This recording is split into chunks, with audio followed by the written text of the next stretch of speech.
Está dando media vuelta ya. A ver. Mucha vuelta.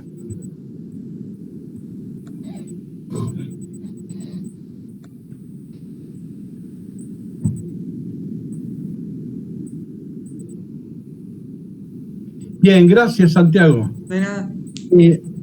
Miren, les voy a presentar 3 libros. El primero lo tengo acá, pero lo busqué ahí. Ese creo que está digitalizado. Creo que es un formato que yo no lo sé bajar, pero tal vez se lo puede encontrar. Para mí este ha sido uno de los mejores libros que yo he leído sobre el Éxodo. Cuando yo era estudiante leí ese libro y es excelente. En cuanto a lo teológico o al mensaje, el libro tiene plena vigencia. En cuanto a lo técnico, ha perdido muchísima vigencia.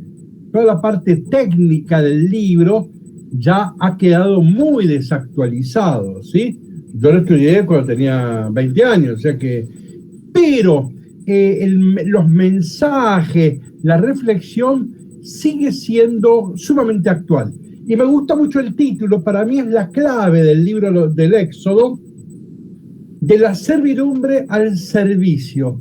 Todos los primeros 15 capítulos del Éxodo trata de la esclavitud, servidumbre, en sentido negativo, servidumbre, esclavitud, y toda la otra parte del libro habla del servicio, en el sentido inclusive cultural, podríamos poner en griego el diaconado, ¿sí?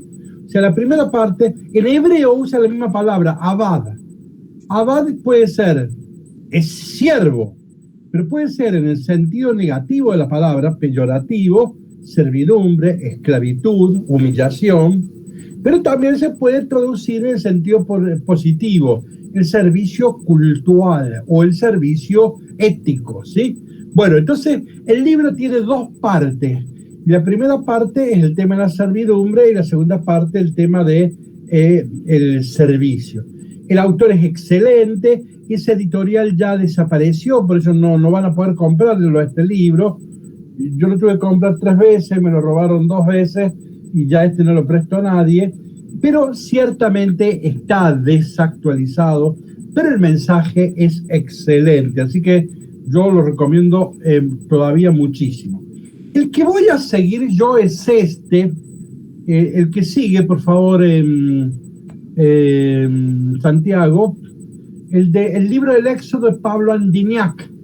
Algunos han estado, yo lo traje, es un protestante, lo traje a dar un curso acá a Córdoba, un fin de semana, precisamente sobre el libro del Éxodo. No creo que esté digitalizado, no lo creo. Entonces van a encontrar digitalizado 10 páginas, la introducción. A veces las empresas te digitalizan la introducción.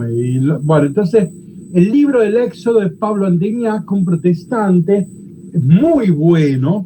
Si ustedes, los que tengan el libro del pueblo de Dios, la nueva versión, van a ver que el que comenta gran parte del Antiguo Testamento es Pablo Andignac.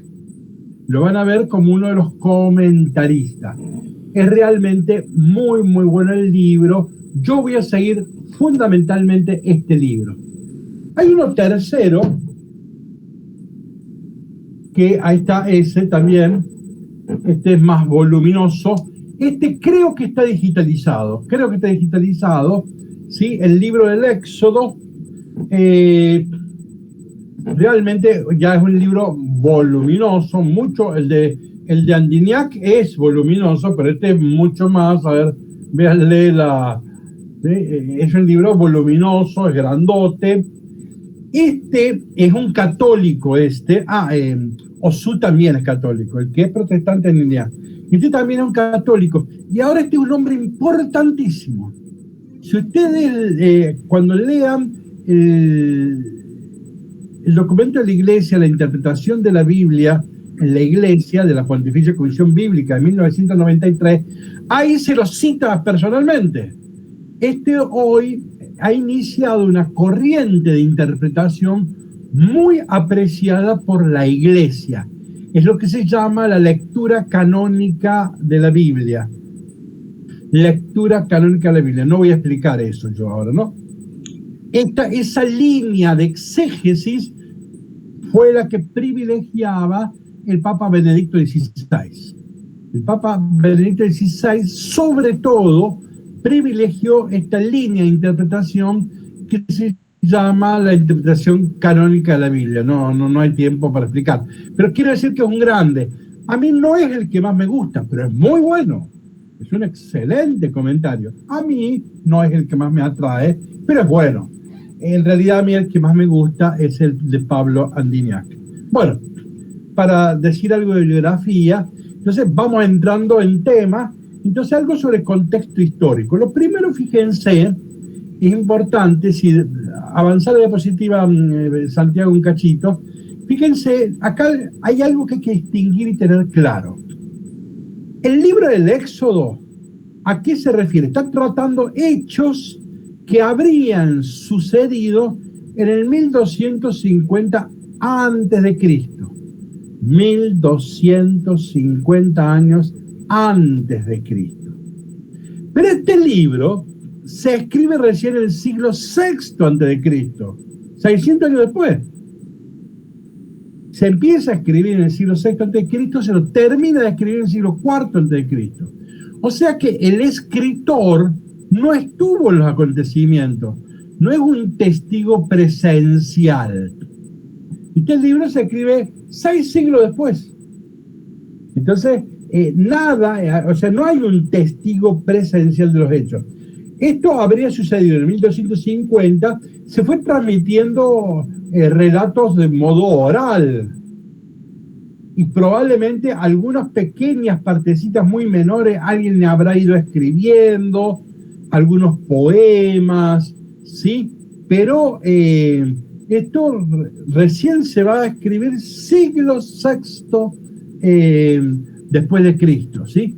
O sea que el autor no es un testigo presencial, es alguien que recopila las tradiciones, las organiza y les va a dar un significado, ¿sí? Pero más que un libro de historia, es un libro de teología, de catequesis, es una interpretación creyente de aquellos acontecimientos, ¿sí? ¿Sucedieron aquellas cosas de las que habla este libro tal como se nos cuentan? No, pero ciertamente que este libro ya tiene mucho contexto histórico y arqueológico. La ciudad de Pitón y de Ramsés están, hay mucha arqueología y mucha historia, muchísimo más que con el viejo Abraham. No, acá ya hay muchas referencias. Podemos saber quién era el faraón de la época. Entonces, ahora, o sea que esto nos quiere decir que esto no es una fábula, no es una leyenda, no es un invento, no es un juglar que salió a contar cosas bonitas. O sea, acá hay elementos históricos, pero es muy difícil demostrar si han sido exactamente así o no. Pero ya nos encontramos con un libro donde la historia ya es muy importante, ya es tan difícil decir que esto no es histórico como decir que es histórico, o sea que no es fácil demostrar que nada de esto haya sucedido, ¿no? Entonces ya hay mucha literatura en donde, bueno, acá hablamos de un buen nivel de historia, ¿no? Perfecto. Miren la otra diapositiva. La omitimos a esta diapositiva y vamos a un mapa típico que siempre presentamos. Es básico, a mí me ayuda mucho. Fíjense, arriba tenemos los asirios. Los que inventaron el imperialismo son los asirios. ¿Qué entendemos por imperialismo? Anexar pueblos, invadir pueblos, esclavizarlos e incorporarlos como propios. Eso es imperialismo. Miren que abajo a la izquierda, bueno, los asirios son del siglo VIII. O sea, la experiencia imperialista empieza en el siglo VIII. Y por ejemplo, van a anexar todo eso donde sale la Siria, el del Líbano, ¿ven? La parte norte de Israel, la Galilea. En el siglo VIII serán los asirios los que se van a adueñar de toda esa parte, la Siria y la parte norte, ¿sí?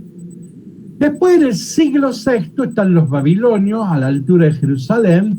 Estos serán los nuevos dueños del mundo. Y estos hacen lo mismo, pero ya con el sur, con Jerusalén. Destruyen el templo y se los llevan todo esclavo. Esto es más o menos el siglo VI. Ya en el siglo IV aparecen los persas, los nuevos dueños del mundo serán los persas. Y en el siglo III aparecen los dueños del mundo, los griegos. En este mapa no aparece Grecia. Y en el siglo II va a aparecer Roma, que en este mapa no aparece. Ahora fíjense, a la izquierda abajo está Egipto. El libro del Éxodo nos interesa, es Egipto, ¿sí? Ahora fíjense, Egipto no es un imperialismo. Egipto es un imperio antiquísimo, pero un imperio, pero no es imperialismo. ¿Por qué no es imperialismo? Porque a Egipto no le interesa anexar pueblos. No sale a derrotar pueblos y a esclavizarlos. No, a Egipto le sobra plata, le sobra comida. Al contrario, lo que no quiere es que los pueblos entren a Egipto. Por eso, Egipto es un imperio, pero no es imperialista. Vamos a decir, es una dictadura económica, donde sobra pan, falta libertad, pero sobra pan. Acá hay una clave. El proyecto de Dios es vamos al desierto. Sobra libertad, pero falta pan en el desierto. ¿Ven? Ahí está la tensión. En Egipto hay pan, pero no hay libertad. En el desierto hay libertad, pero no hay pan. ¿Qué elegimos? Y ese es el gran tema del Éxodo. ¿Qué elegimos? La seguridad socioeconómica sin libertad, o elegimos la libertad a la intemperie. Buscamos seguridad o libertad. Ese es el tema del libro del Éxodo. Esto uno podría, quien ha trabajado esto muy importante, Erich Fromm, un psicoanalista. Erich Fromm, en un libro famoso, ya viejo, por supuesto, lo hemos leído a los 20 años, el libro de El miedo a la libertad. El tema del libro del Éxodo sería esto, el miedo a la libertad. Preferir la seguridad, y se le tiene miedo a la libertad porque la libertad significa afrontar muchos problemas, ¿no? Entonces, ese libro, El miedo a la libertad, no lo recomiendo que se lo lean, no es que estoy diciendo lean ese libro, no, pero Erich Fromm ha trabajado a fondo, es un judío, ha trabajado a fondo el tema. Se va a referenciar mucho con la Alemania de los nazis, ¿no? Pero, bueno, Erich Fromm es una buena lectura, no estoy diciendo que lo lean. Otro libro muy bueno, que no lo voy a prestar a nadie, hay una sola persona que se la presté una vez en la vida, es Ana María Argüello, que debe andar por allí. Es un libro que se llama La cucaña de la libertad. No lo van a encontrar a ese libro. La cucaña, ¿saben lo que es la cucaña? Es un juego de España, de algún pueblito de España, no sé de dónde, ¿sí? De algún pueblito de España. Es un palo enjabonado o embadurnado con grasa, y usted desnudo debe trepar a la punta del palo. Entonces usted intenta, pero se cae. Nunca se llega a la libertad, ¿no? Es como el mito de Sísifo. Bueno, La cucaña de libertad, el autor es José María Cabo de Villa. José María Cabo de Villa. Cualquier libro que encuentren de José María Cabo de Villa es brillante. Y hay varios digitalizados. Y si no me equivoco,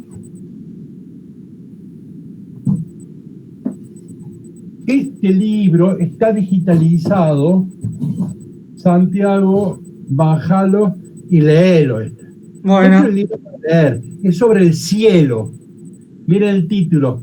El cielo en palabras terrenas. Es un lujo, es cortito, trazo corto, les va a encantar. Ese creo que está digitalizado. Para conocer a este autor, empiecen leyendo eso. Les aseguro que les va a encantar. Si no les gusta, yo les pago 500 pesos. Pero me tienen que mostrar que no les gustó. Pero bueno, entonces, bueno, pero me estaba refiriendo a otro libro. La cucaña de la libertad de Cabo de Vila es un comentario teológico al Éxodo, no un comentario exegético, bíblico, como hacemos nosotros. No, es una reflexión, una meditación teológica sobre el libro del Éxodo. Excelente. Pero entonces el tema es libertad o seguridad. Usted busca verdad o seguridad. Usted busca verdad o certezas. Usted busca libertad o seguridad, ¿no? Ese es el tema del Éxodo, ¿no? Bueno, así que pasemos a otra diapositiva, por favor. Bueno, ahí tenemos una frase tremenda de Heródoto. Heródoto en la cultura griega es el padre de la historia. Entonces, Homero escribía mitos. Heródoto va a ser el primer historiador del mundo griego, por eso se le llama el padre de la historia en la cultura occidental. Y Heródoto tiene una frase tremenda, miren. Egipto no es un país, es un río. Miren el mapa, ven que hay un río que atraviesa todo Egipto. Y esta es una clave muy, muy importante. Como tienen agua por todas partes, y debemos saber esto, ya en el 5000 antes de Cristo, los egipcios sabían cómo manejar esa agua, cuándo subía o bajaba la marea, cuándo el agua dejaba húmedas las tierras, cuándo se podía sembrar.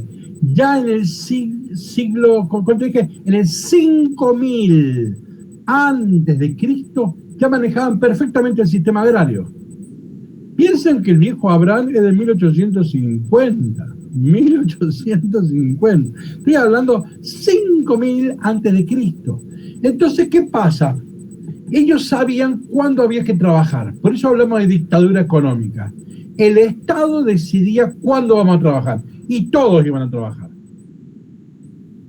Entonces, ahora, por el Nilo hay un excedente económico natural. Y esto es muy importante. Este modelo económico funcionó bien porque gracias al Nilo hay un excedente natural económico.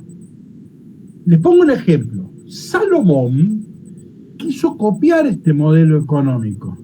Pero ¿cuál fue el problema? Y que en Palestina no hay río. Entonces no había excedente natural. Había pura piedra. Entonces Salomón copió el modelo económico, el modelo egipcio, pero con el crasísimo error de olvidarse que era otra realidad muy distinta. Bueno, entonces, Egipto tiene riqueza económica, no es un imperialismo, es un imperio, hay dictadura económica, sobra pan, pero no hay libertad. El Estado te dice cuándo vas a trabajar o cuándo vas a descansar, ¿no? No es explotador, es una dictadura económica, ¿no? Bueno, pasamos a otra diapositiva, por favor. Bueno, otra característica de Egipto son las pirámides. Pasalas, he puesto 2 o 3 nada más para... Cuando uno ve una pirámide, piensa en Egipto. Ahí está la de Keops. Ahí Santiago va a bailar los sábados a la noche a Keops, ahí en Carlos Paz. Ahí tenés. Bueno, la otra diapositiva, hay una... Heródoto decía que todas estas pirámides se hicieron con terribles explotación. Todos nos imaginamos que en aquella época no se descansaba el sábado y el domingo, se trabajaba de sol a sol y a latigazos. O sea que por eso Heródoto siempre denunció que detrás de esas grandes pirámides hubo muchísima opresión, ¿no? Juan, ¿los judíos ayudaron en la construcción de pirámides cuando estaban en Sí, Egipto? sí, Claro, ya lo vamos a ver eso, ya entramos, pasame a la otra diapositiva. La pirámide es importante porque también es un símbolo de la pirámide socioeconómica. ¿Ven? El faraón estaba arriba, los nobles, los soldados, los escribas, los comerciantes, y abajo de todo estaba Juan Pueblo, el que laburaba la tierra era Juan Pueblo. Los demás es lo que llamamos la burocracia estatal, el faraón, los nobles, los sacerdotes, los funcionarios, los soldados, los escribas, los comerciantes, todos esos no producen, esos son la burocracia estatal. Va a ser el poderío, ¿sí? Entonces, es importante porque las pirámides de Egipto nos recuerdan el modelo socioeconómico, pero también nos recuerda algo. Nos recuerda que los egipcios son politeístas, tienen muchos dioses, pero no son todos iguales. Hay dioses superiores, dioses menores, y al final hay pequeños angelitos y geniecillos. Entonces, ven, hay también, la pirámide nos recuerda que hay un modelo teológico. Y esto nos interesa. Todo modelo socioeconómico trasunta un modelo teológico. Egipto quiso hacer una sociedad según su creencia religiosa. Y el Dios en que ellos creían es un Dios politeísta y organizado jerárquicamente. Están los dioses mayores y los dioses menores. Entonces, a la larga, el proyecto político de Egipto es un proyecto teológico. En el mundo antiguo es muy difícil separar lo teológico de lo político y de lo económico. Entonces, fíjense, esto va a ser importante porque cuando Moisés nos libere de Egipto, también vamos a tener que abandonar la pirámide teológica.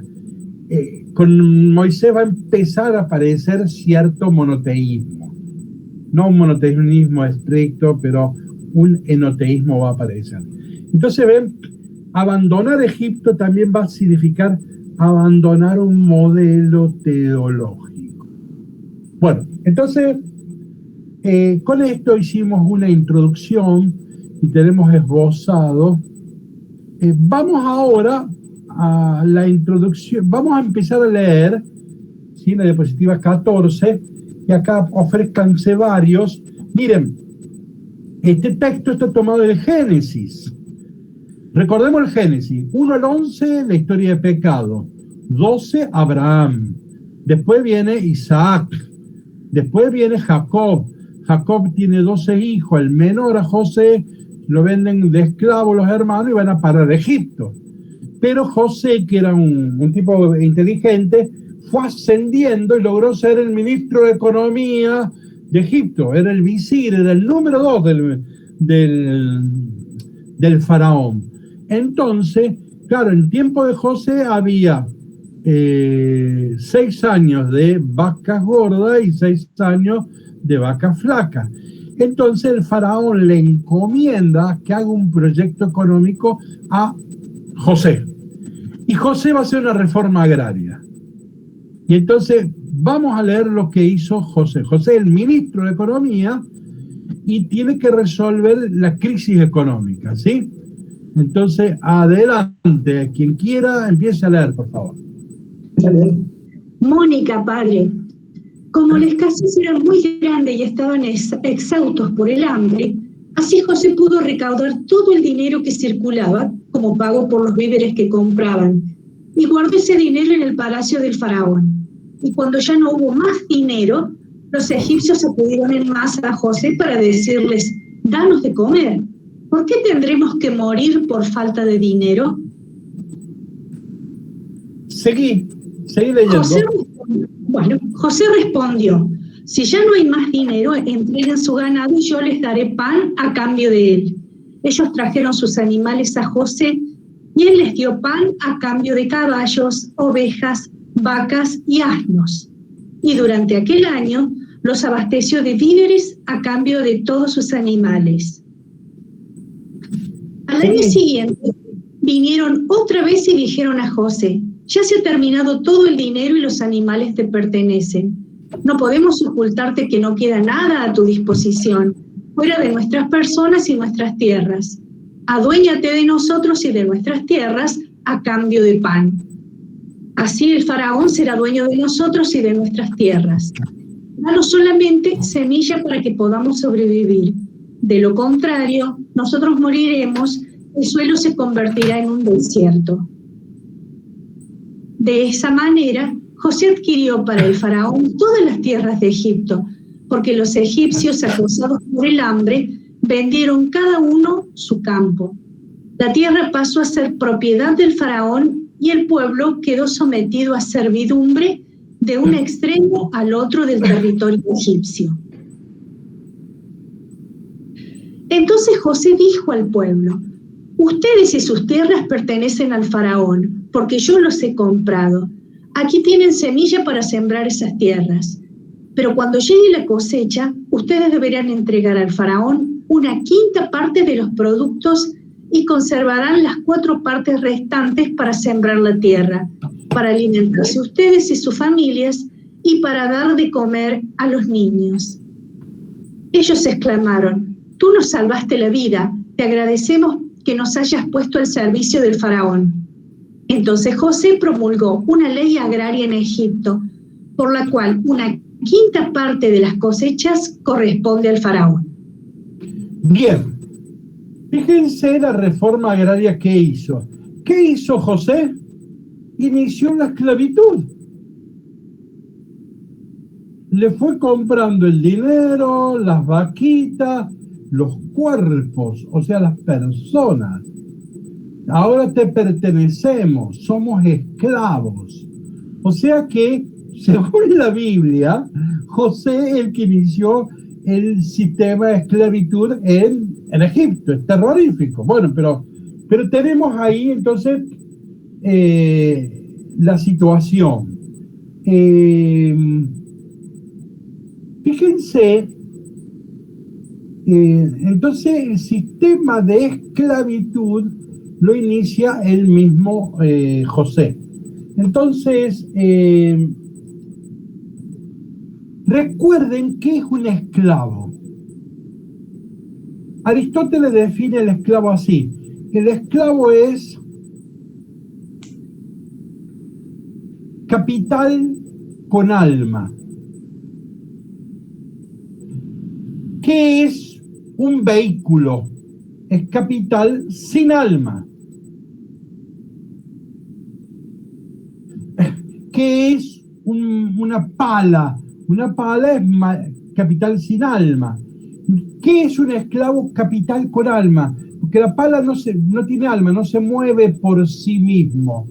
En cambio, el esclavo sí se mueve por sí mismo. Por eso es capital con alma, ¿sí? Es muy valioso. Una pala, usted, cuando no le sirve, la tira. A un esclavo usted no, se lo puede hacer curar, se lo puede, entonces mejorar. Bueno, entonces, esto es lo que va a iniciarse en el libro del Éxodo. Entonces, si querés, Santiago, sí, podés sacarla, porque ya puse podés sacar la imagen, así los vemos todos, porque ya logré ponerme en la mía y no se genera problema. Okay. Bueno, entonces estamos en la diapositiva 20. Avanzo otra idea. Fíjense, en casi todos los mitos antiguos, los mitos creacionales tienen un destino. Dios no crea solo para crear. Como diría Heidegger, no hemos sido arrojados a la existencia, no. Dios crea para el encuentro. Por eso, todo mito creacional termina en la construcción de un templo. Todo mito creacional antiguo se dice que Dios ha creado a los seres humanos, pero siempre culmina con la creación de un templo, porque la creación es para el encuentro. La creación es para el encuentro, ¿no? A Dios lo que le interesa es encontrarse con nosotros. su interés es encontrarse con nosotros, por eso necesita crearnos. Bueno, esto que está en la mitología está en la Biblia. En Génesis tenemos la creación, y al final del Éxodo y en el Levítico tenemos el templo, tenemos la construcción, no está construido el templo, pero tenemos la liturgia, ¿sí? La tienda del encuentro, porque Dios nos ha creado para el encuentro. Bueno, entonces miren ahora, vamos a la diapositiva 22, por favor. Miren, la estructura del Éxodo es muy sencilla si uno atiende a la cuestión geográfica. Los primeros 15 capítulos del libro del Éxodo, todo sucede en Egipto, somos esclavos en Egipto. Pero la segunda parte del libro del Éxodo, todo sucede en el Sinaí, en el monte del Sinaí. Ahí recibimos los 10 mandamientos, ahí Dios nos empieza a instruir cómo hay que construir un templo. Ahí aparece lo cultual. Entonces, ven, el libro del Éxodo tiene dos partes. La primera parte, la referencia es Egipto. Segunda parte, la montaña del Sinaí. En la primera parte, el tema es la liberación. Hay que liberarse de la esclavitud, hay que liberarse de Egipto. La liberación es un proceso. En cambio, en el Sinaí ya estamos con Dios, somos libres. En Egipto éramos siervos, servidumbre. En el Sinaí somos servidores, somos diáconos. Hay servicio solidario y servicio cultual. En Egipto hay que liberarse, en el Sinaí hay que adorar a Dios. ¿Ven? El libro del Éxodo tiene esas dos dinámicas. Ahí está el caracú de la cuestión. Si retrocedemos la diapositiva 21, ahora veamos lo que sería la estructura literaria. Obviamente que el libro del Éxodo primero eran pequeños fragmentos, pequeñas leyendas, todas orales. Con el tiempo se han ido recopilando estas tradiciones orales, estas canciones o pequeños fragmentos. Pero ya en el siglo VI, ya cuando se lo va a escribir a este libro, el sacerdotal, el deuteronomista, ya lo empiezan a organizar al libro. Y el libro que nosotros hoy leemos es un libro bien organizado, toda una estructura concéntrica, una lectura quiásmica que es muy clara y que ayuda a leer. Fíjense la estructura. Allá arriba hay una liberación anunciada. La opresión de Egipto, los primeros pasos de Moisés. Miren en el centro, C', adoración anunciada. El proyecto del santuario revelado a Moisés. Vuelvo arriba, B, liberación retrasada. Claro, vienen las plagas de Egipto porque el faraón no los quiere permitir que se liberen. B' abajo, adoración retrasada. La crisis del becerro de oro, ¿se acuerdan? Entonces, ven, se ha atrasado el encuentro con Dios. Vuelvo arriba, C, liberación realizada. Bueno, nos ha liberado, estamos huyendo por el Mar Muerto, por el Mar Rojo. Y al final, abajo de todo, A', adoración realizada. ¿Ven la correspondencia? Hay una liberación anunciada, retrasada, realizada. Segunda parte, hay una adoración anunciada, retrasada, realizada. Y en el centro está el encuentro, la alianza del Sinaí, los 10 mandamientos. ¿Sí? Bueno, ahí uno tiene bien organizado el texto, ¿sí? Bien, ya ahora uno puede empezar a leer el texto, tiene las claves de lectura, ¿no? Bien, diapositiva 23, un mapita, que más adelante vamos a tener que precisar. Diapositiva 23, un mapita para ir viendo que salen de Egipto, de allá del Nilo, Gosén, y van a ir escapando al monte del Sinaí, etc.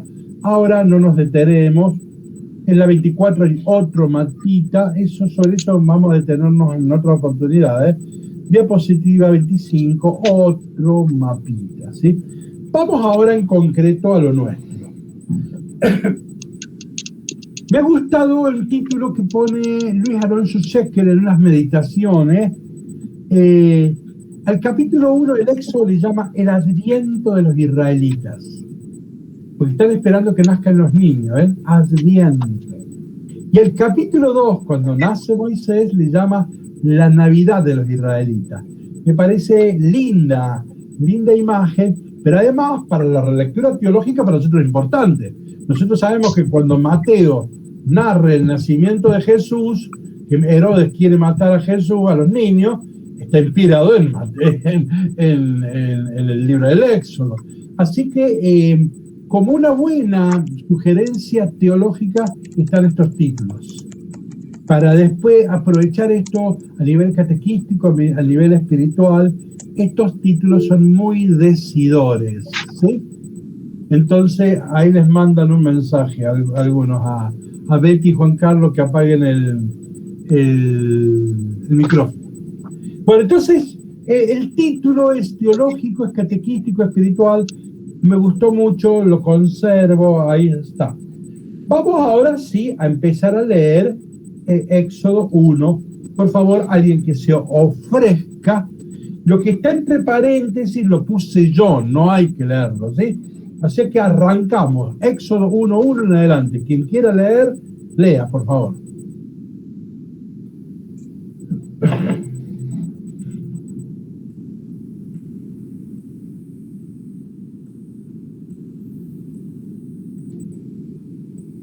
Puede liberar el micrófono, lea. Los nombres de los israelitas que llegaron con Jacob a Egipto, cada uno con su familia, son los siguientes: Lía, Rubén, Simeón, Leví y Judá, Isaacar, Zabulón. No leas Raquel. Lo que está entre paréntesis, Mario. Bien. Zabulón y Benjamín, Dan y Nestalí, Gad y Aser.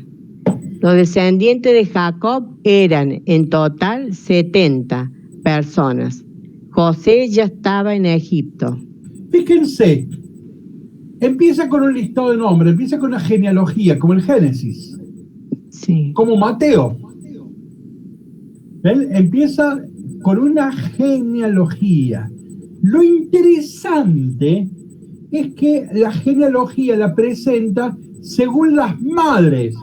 Lía es la mamá de esos, Raquel, después las mamás, las esposas, ¿se acuerdan que le ayudaron a dar hijos a Jacob, ¿no? Bilhá y Silpá. Entonces lo interesante es que la genealogía es materna, no es varonil. Es una sutileza del autor está sugiriendo la centralidad de las mujeres en esta historia. De hecho, las grandes protagonistas de esta historia, al menos de estos dos primeros capítulos, son las mujeres. Aparecen 12 mujeres, como si fueran las 12 tribus de Israel. O sea que es muy sutil, muy inteligente cómo arranca. Hay una clave feminista de estos dos capítulos que son impresionantes. Eran 70. Bueno, ahí yo le erré, no es Génesis 11, sino Génesis 10. 70 eran los pueblos, ¿se acuerdan? Las naciones. Después del diluvio, Dios vuelve a crear toda la tierra, todos los habitantes, y tiene 70 naciones. Acá hay un nuevo Génesis, hay una refundación, y con una perspectiva sumamente alentadora, ¿no? ¿Alguien que quiera leer la diapositiva 28, por favor? Amanda. Después murieron José y sus hermanos, y toda aquella generación. Pero los israelitas fueron fecundos, y se multiplicaron, hasta convertirse en una muchedumbre numerosa y fuerte, que llenaba el país. Mientras tanto, asumió el poder en Egipto un nuevo rey, que no había conocido a José. Hay un cambio generacional, ¿ves? Comienza diciendo, murieron José y sus hermanos. Hay una nueva generación. Es más, termina diciendo, hay un nuevo faraón que no conoció. O sea que acá ya estamos en una nueva generación, ¿no? Y en donde aparentemente la cosa viene mal, pero fíjense, miren cómo está evocando, se cumplen las promesas, ¿no? fueron fecundos, se multiplicaron, llenen la tierra. ¿Se acuerdan Génesis 1:28? Cuando los hace al hombre y mujer, dice, llenen la tierra, multiplíquense, sean fecundos, ¿no? Entonces se están cumpliendo las profecías, se están cumpliendo las promesas. Acá hay una lectura creyente de la historia. Vamos a ver que la historia es dura, es triste, pero es historia de opresión. Pero hay un lector creyente que está diciendo, mirá, Dios va cumpliendo sus promesas. ¿Alguien que quiera continuar con la 29, por favor?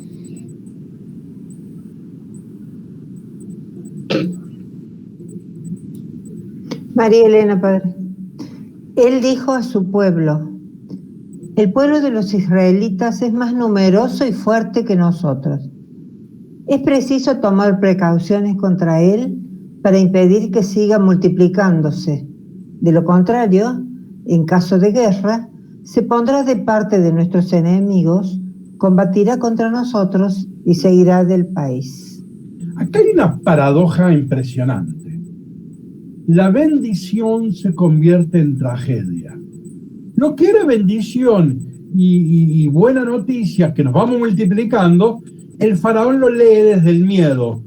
La ideología del faraón es el miedo. Dice, cuidado, estos son numerosos, tenemos que estar atentos, tenemos que estar precavidos. No vaya a ser que después sean quinta columna de un ejército invasor, ¿no?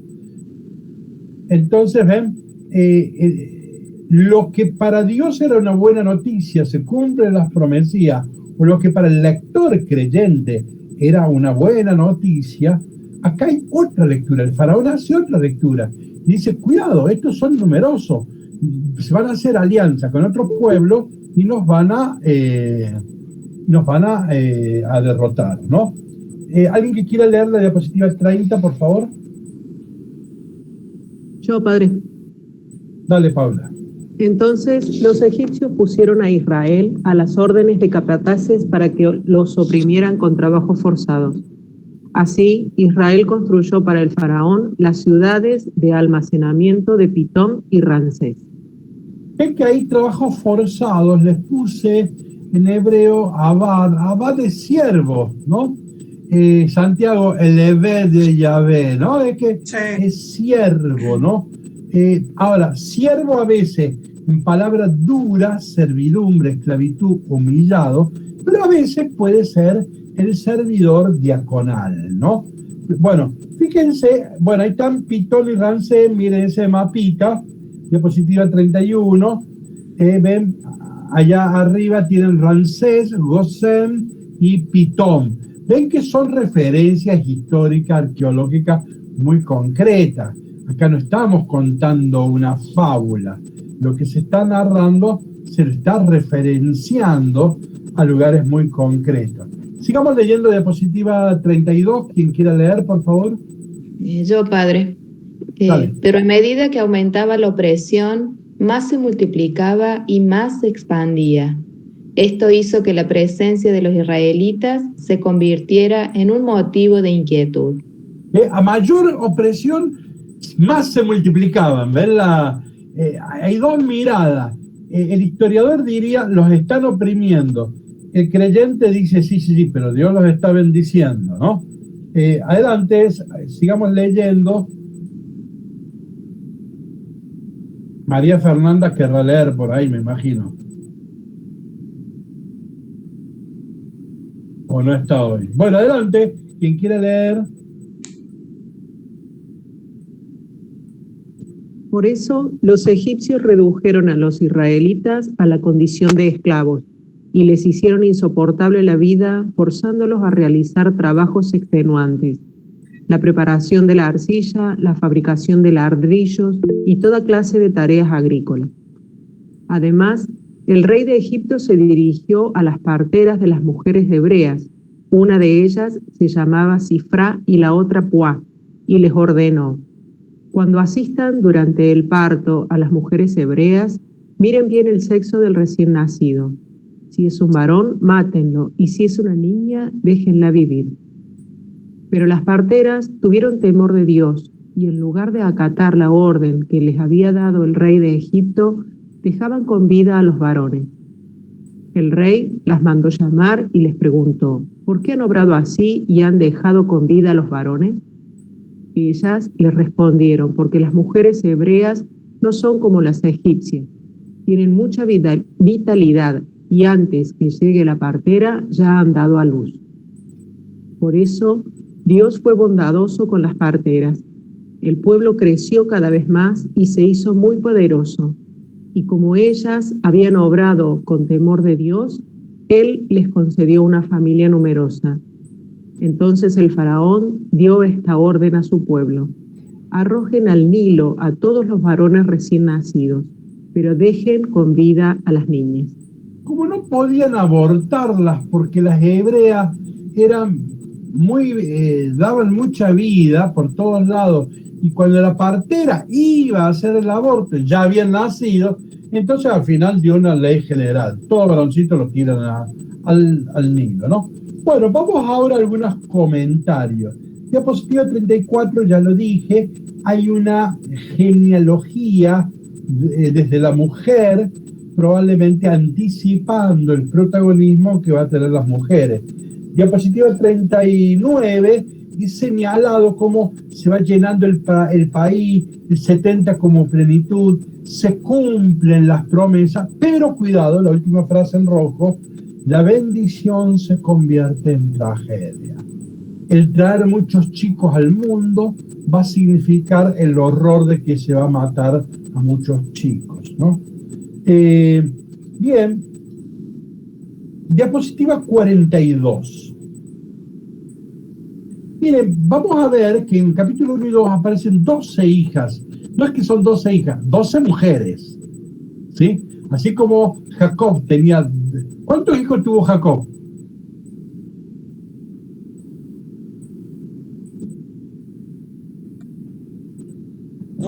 ¿Cuántos hijos tuvo Jacob? 12. Claro, de ahí vienen las 12 tribus de Israel. Pero con una sorpresa. Busquen, por favor, Génesis capítulo 30. La sorpresa es que uno de ellos es una mujer. Nosotros hablamos de los 12 hijos de Jacob como si los 12 fueran varones.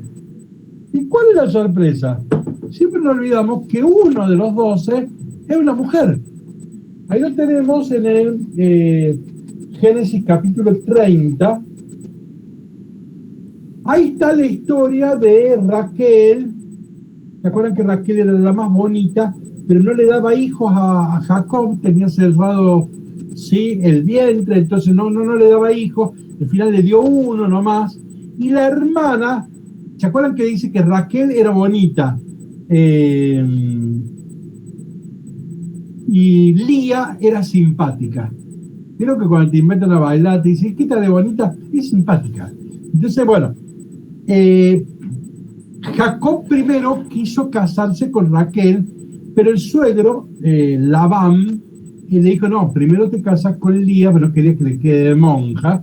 Primero te casas con Lía y después te vas a casar con Raquel. Y así hizo. Pero Lía le quedaron muchos hijos. Después, cuando no pueden darle más hijos, cada esclava de ella le va a dar más hijos, ¿sí? Bueno, en el capítulo 30 se cuenta cómo nacen los chicos. Y lo interesante es esto: cada vez que nace un pibe, ya sea Lía o Raquel, hace una apreciación, una reflexión, que es como si fuera un cantito que da gracias a Dios, ¿no? Por ejemplo, fíjense en el versículo 19. Volvió a concebir Lía y dio a luz para Jacob el 6º hijo. Lía comentó, Dios me ha hecho un buen regalo. Ahora me honrará a mi marido, pues le he dado 6 hijos. Ven que está contenta. Dios me ha hecho un regalo. Podemos imaginar que esta fue la fiestita de bautismo del 6º hijo. Ahora miren lo que viene ahora. Seguimos leyendo. Versículo 21. Después dio a luz una hija y la llamó Dina. Dios se acordó de Raquel, Dios la escuchó, la hizo fecunda, y sigue la historia. No hubo ningún elogio a Dina, no hubo ningún cantito. Y es la séptima. Siendo el séptimo hijo, nosotros sabemos que en la Biblia el 7 es importantísimo. Así que acá el narrador se tendría que haber detenido y haber hecho alguna celebración, ¿sí? Tendría que haber indicado algo. No, paso, dice, y la séptima tuvo una hija, se llama Dina, y sigue hablando. Bueno, Dina después aparece, no me acuerdo, creo que en el capítulo 34, una historia terrible, una mujer, una chica violada, ¿sí? Pero no nos detenemos acá. Lo único que quería decir es que Jacob tiene 12 hijos, de ahí vienen las 12 tribus de Israel, pero siempre nos olvidamos que una de ellas es una mujer, y que es Dina. Miren que cómo funciona nuestra cabecita, que nos olvidamos de estas cosas, ¿no? Bueno, pero lo que interesa acá es esto. En Éxodo 1, volviendo a Éxodo 1, los varones no se rebelan. Los están oprimiendo, pero no se cuenta que los varones se hayan rebelado. La rebelión empieza con las mujeres. Acá hay una rebelión o revolución de mujeres. En Éxodo 1 y 2 hay una revolución de mujeres, ¿no? Diapositiva 43, son parteras. ¿Cuál era el oficio de la mamá de Sócrates? Partera. Se llamaba Maya.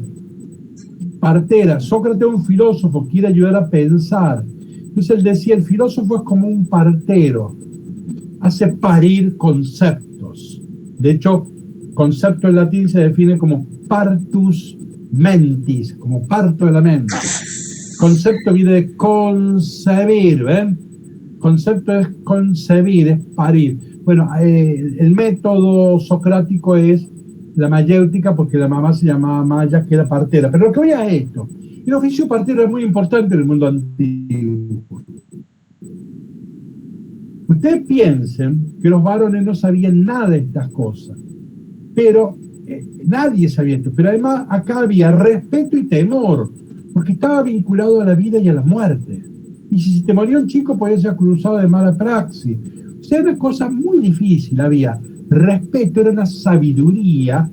La partera tenía saberes, cierta ciencia que no todos tenían, ni hablar los varones.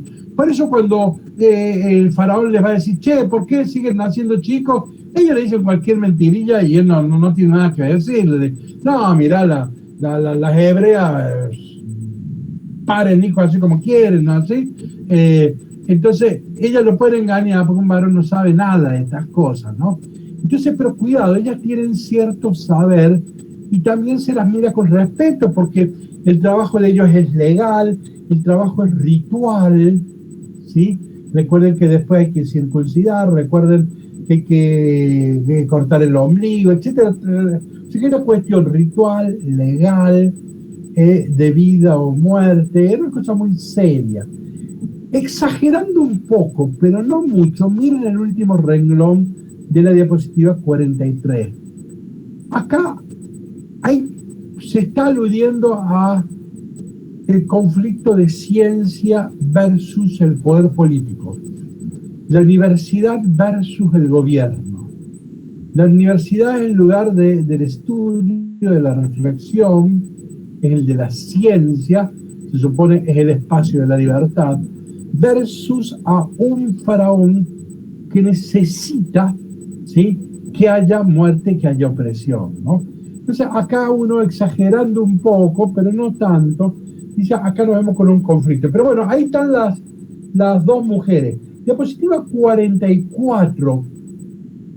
Miren, según la traducción, no se sabe si estas mujeres eran egipcias o hebreas. Por la traducción no se puede deducir.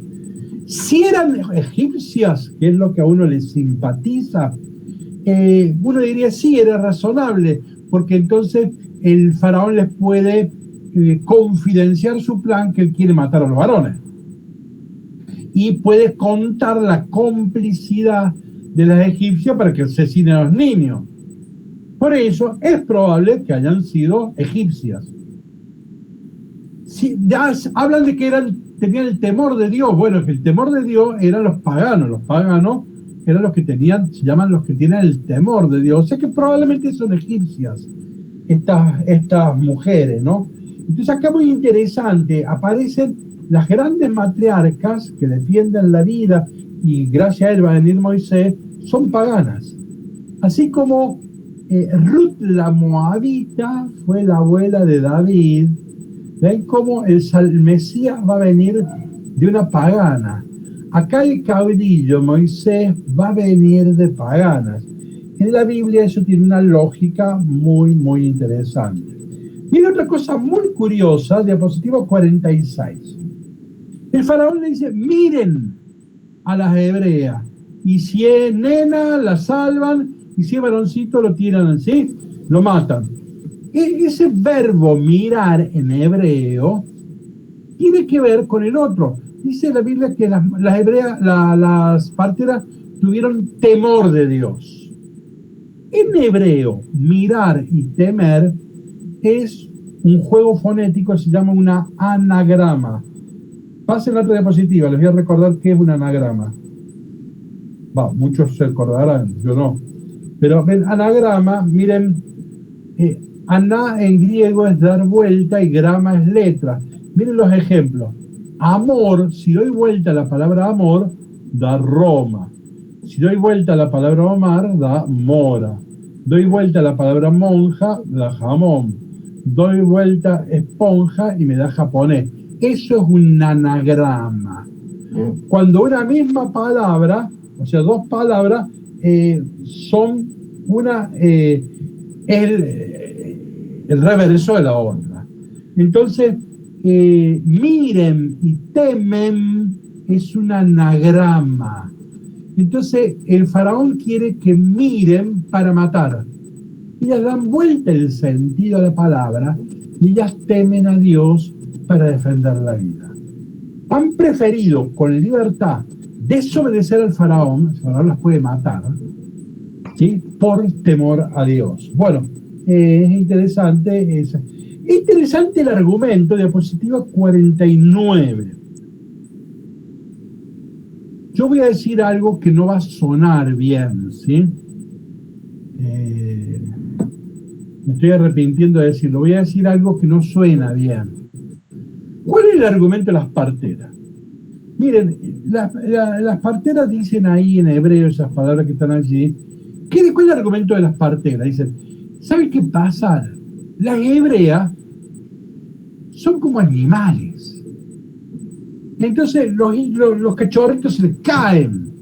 Cuando nosotros vamos a ir para abortarlo, ya a ellas ya se les cayeron los chicos. Son demasiados animales. Ustedes perdonen la expresión. No, las egipcias eran más delicadas, más cuidadas, con cierto glamour, ¿no? Entonces, con las egipcias sí podían ellas llegar a tiempo y abortarlas si hiciera falta. Pero con las hebreas no, son animalitos, son bichitos, y se le andan cayendo los hijos por ahí. Por eso no las podemos abortar. Ahora, la palabra que usa, vamos a la diapositiva 50, la palabra que usa para decir que son animales vitales, bestias, en 1.19, las mujeres hebreas no son como las egipcias, son vitales, es la palabra Eva. Cuando vimos en el Génesis, yo les detallé, insistí, que la palabra Eva no se repite nunca en la Biblia. En la Biblia hay una sola Eva. ¿Por qué? Porque la palabra Eva en hebreo se usa para escribir esa palabra, es casi como escribir Yahvé, nada más que en femenino. Entonces, los judíos pensaron que tal vez era un nombre sagrado o tal vez era una diosa. Entonces nunca quisieron usar la palabra Eva. En la Biblia nunca aparece otra Eva. Entonces, ¿por qué? Porque Eva es madre de los vivientes. Entonces acá las hebreas son las nuevas Evas, son las verdaderas matriarcas del nuevo Israel, son las madres de los vivientes. Entonces es muy interesante lo que acá se las está diciendo, ¿no? Por un lado, esto es la vitalidad, tienen demasiada vida, nadie puede frenar la vida, tienen demasiada vida y les cae por todos lados. Pero por otro lado, hay una clarísima alusión a una nueva Eva, ¿sí? A la madre de los vivientes.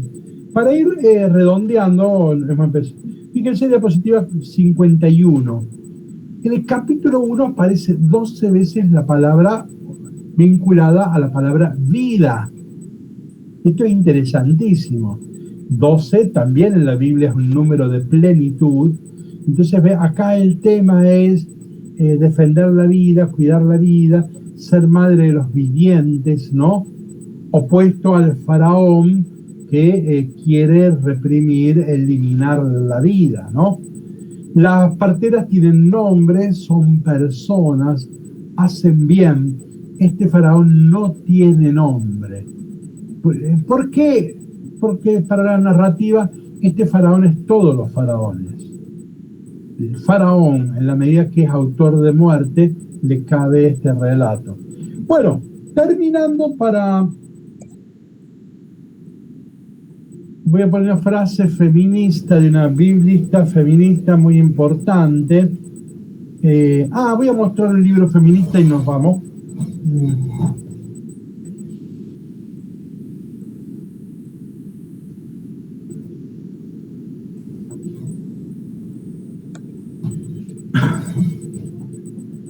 Esa frase la saqué de este libro. Leo la frase. Sin Moisés no habría ninguna historia, pero sin la iniciativa de estas mujeres no habría Moisés. Una frase feminista, claramente. Miren este libro, se llama La Torá.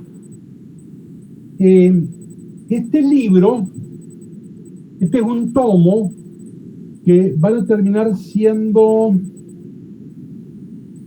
22 tomos sobre Biblia, escritos todo por mujeres, por las feministas de los 5 continentes.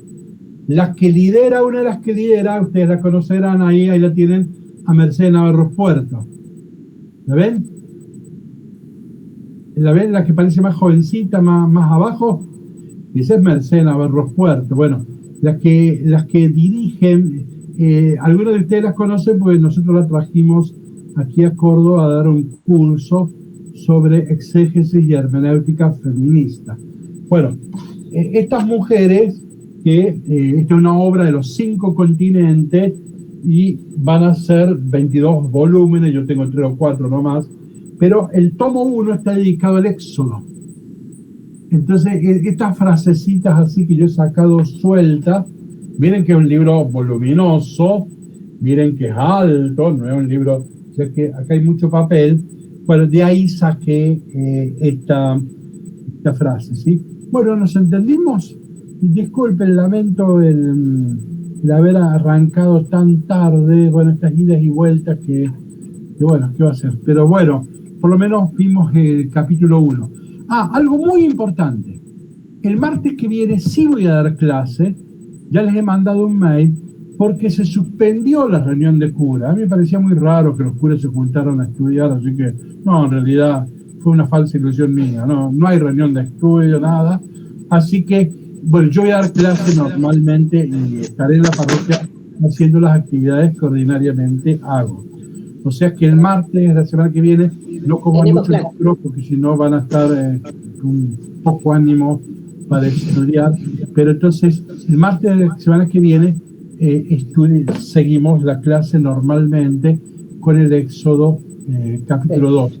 Hubiera una única pregunta para demorar un minuto, pero ya se nos hizo muy tarde.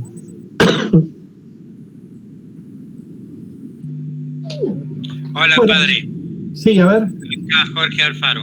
Sí. ¿Existió realmente el monte Sinaí? Sí. Muy bien. O el monte Oreb, depende de qué texto leamos. Claro. Bien, hay 2 nombres. Una tradición le llama Oreb y otra traducción le llama el Sinaí. Pero ninguno de los dos nombres, ninguno de los dos montes se ha encontrado. Muchos de ustedes lo han conocido, lo conocen al padre Miguel Ángel López, un franciscano. Sí. Nos dio un curso sobre María y nos dio un curso sobre Marcos. Narratología, sí. Un gordito franciscano. Bueno, él, cuando estudió arqueología allá en Jerusalén, con un famoso arqueólogo que ahora no me acuerdo, hicieron una expedición y nunca encontraron el monte del Sinaí. No se sabe en dónde está. Nadie puede decir, es ese. Está lleno de montes, entonces nadie sabe. Yo me acuerdo que una vez el Papa Juan Pablo II viajó y hizo una famosa misa en el monte del Sinaí, pero todo el mundo sabía que nadie sabe dónde está ese monte, ¿no? Pero bueno, insisto, la geografía existe, las montañas esas existen, fue esta, aquella, bueno, eso no lo sabemos, ¿sí? Pero el mar está, el Nilo está, las construcciones están, las pirámides están, no sé qué. Pero no, el monte del Sinaí no se lo ha encontrado. Nadie puede decir es aquí o acá, sea el Horeb o sea el Sinaí. No se lo ha encontrado. Bueno, les recuerdo que, bueno, miren, estén atentos porque yo la próxima envío voy a enviar un nuevo código para entrar. Porque el código que usábamos antes era del Génesis. Ahora, como empezamos lo del Éxodo, voy a usar un nuevo código. Eso es lo que se me armó el lío hoy. Por eso, cuando yo les mande el mail, léanlo. Ustedes me dicen que lo leen, pero no leen. Léanlo. Sí, pero nos conectamos con el mail, con el acceso del Éxodo, pero no entrabas. ¿Cómo? Entrábamos con el link que mandaste con el PowerPoint de Éxodo, pero no dabas vos acceso. Ya, esta vez que el error fui yo, pero es bueno que ustedes estén advertidos que durante estas 6 clases del Éxodo va a haber otro código, o sea, tienen que estar atentos, ¿sí? Bueno, entonces, si Dios quiere, la semana que viene nos reencontramos entonces, ¿sí? Que tengan una linda semana, una buena semana. Gracias, padre. Muchas gracias. Chao a todos. Chao, padre. Muchas gracias. Chao. Mariana, ¿no vino María Fernanda? Sí, padre, estoy acá. Sí estaba. Es Salvador Montiel. Y está Ana María. Claro, Bueno, ya lunes tenemos clase y el lunes tenemos reunión de Biblia, 7:30. Sí. Buenísimo. Les mando los mails. Bueno, que tengan una buena semana a todos. Igualmente, cariños. Manuel. Un Chao, beso. gracias, chao. Recuerden que Santiago Garabaglia les ha enviado ¿cómo que se llama? El link a la carpeta con las clases. Para tener todas las clases grabadas. Para mañana tienen la de hoy. Bueno, o sea que es muy útil todo eso, ¿sí? Bueno, chao, que tengan buena semana. Nos vemos la semana que viene. Chao. Suerte. Chao.